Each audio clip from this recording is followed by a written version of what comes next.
എന്താണ് ഇത്രയേറെ ബാച്ചിലേഴ്സിൻ്റെ പ്രശ്നം ട്രീറ്റ് ചെയ്യാൻ അങ്ങേ പ്രലോഭിപ്പിക്കുന്ന കാരണം എന്താണ്? ഏറ്റവും ഇഷ്ടപ്പെടുന്ന പ്രേക്ഷകർ ഇഷ്ടപ്പെടുന്ന സിനിമ എടുക്കുക എന്നതാണ് എൻ്റെ ഏറ്റവും വലിയ ലക്ഷ്യം. അപ്പോൾ എല്ലാവർക്കുമുണ്ട് ഒരു ബാച്ചിലർ പീരീഡ്. എനിക്കും ഉണ്ടായിരുന്നു. എൻ്റെ ബാച്ചിലർ പീരീഡ്, എൻ്റെ കോളേജ് കാലഘട്ടം ഞാൻ മിസ് ചെയ്യുന്നൊരു കാലഘട്ടമാണ്. അവിടെ നിന്ന് ഞാൻ പോന്നിട്ടും അതെന്നെ ഹോണ്ട് ചെയ്യുന്നതാണ്. ആ ദിവസങ്ങൾ, ആ അനുഭവങ്ങൾ, ആ രസങ്ങൾ, അത് ഞാൻ വീണ്ടും റീകോൾ ചെയ്യുകയാണ് എൻ്റെ സിനിമയിലൂടെ, എൻ്റെ കഥാപാത്രങ്ങളിലൂടെ. എൻ്റെയും എൻ്റെ കൂട്ടുകാരുടെയും ഒരുപാട് അനുഭവങ്ങൾ തന്നെയാണ്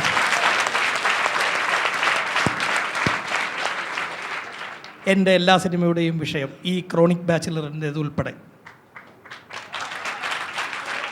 അല്ല, എന്താണ് മുകേഷ് ചേട്ടൻ്റെ ബാച്ചിലർ ലൈഫിനെ പറ്റി എന്താണ് മുകേഷ് ചേട്ടൻ പറയുന്നത്?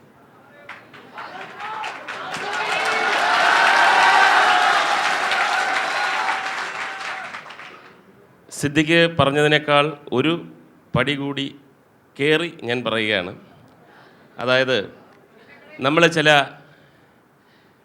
എസ്റ്റേറ്റ് ബംഗ്ലാവിലൊക്കെ ചെല്ലുമ്പോൾ അവിടുത്തെ ആൾക്കാർ പറയും ഇവിടെ പ്രേതബാധയുണ്ട്, ഇവിടെ ഉള്ളൊരു സായിപ്പിൻ്റെ പ്രേതം ഇപ്പോഴും ഇങ്ങനെ അലഞ്ഞു തിരിഞ്ഞ് നടക്കുന്നുണ്ട്, ആ ചാരുകസേലിരിക്കും, ചുരുട്ടിൻ്റെ മണം വരെ അനുഭവിക്കുന്നവരുണ്ട്.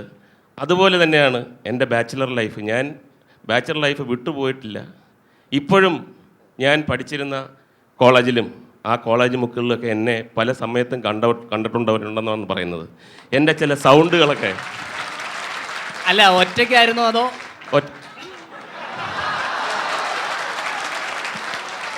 ആ പെൺകുട്ടികളൊക്കെ ഉള്ള ആ കോറിഡോഴ്സിലൊക്കെ എൻ്റെ സൗണ്ട് ഇപ്പോഴും കേൾക്കാറുണ്ട്. അപ്പോൾ പറിച്ച് നമ്മൾ മറ്റൊരു സ്ഥലത്തേക്ക് നമ്മുടെ ശരീരം പ്രതിഷ്ഠിച്ചെങ്കിലും എൻ്റെ ആത്മാവ് ഇന്നും കോളേജിലും ക്യാമ്പസിലും ബാച്ചലർ ലൈഫിലും തന്നെ കുടുങ്ങിക്കിടക്കുകയാണ്.